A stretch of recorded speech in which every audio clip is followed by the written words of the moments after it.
Hi, this is a story of me as a senior high school student. As you can see, hatid tayo ngayon ng pangmalakasang motor. O diba, kahit tumatalbog na, nakasmile pa rin. Kasi, ba't ayaw mong mag-smile? Biyernes na B. Tomorrow is Sabado na. Diba? Mag-smile ka. O, yan na nga, malapit na ako dyan sa school, kaya naman mabilis na yung paandar ng motor kasi nga kalsada na rin yung daanan. At ayun, sana ganyan na rin yung problema ko, no? Parang buhok ko, lipad-lipad lang. At bababa na ako kasi bakit naman?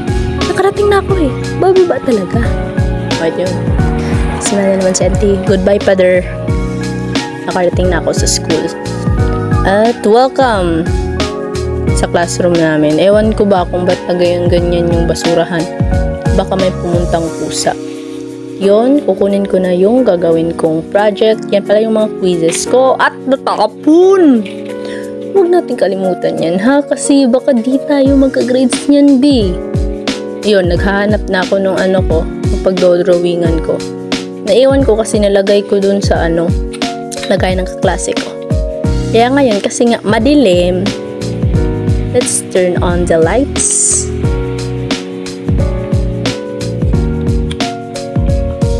Ito ring isa. Kasi mabait ako eh.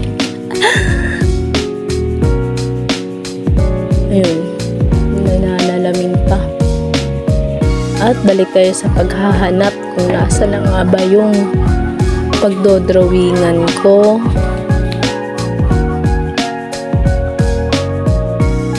Wala ay. Hanapin natin dito. Wala rin. Hanapin ulit natin dito. Wala din. Nasaan na ba kasi yun? Baka kasi dinala ng kaklase ko. Arrange natin to because why not? And that's all. If you want more, just comment. Bye. Yun lang. Babush.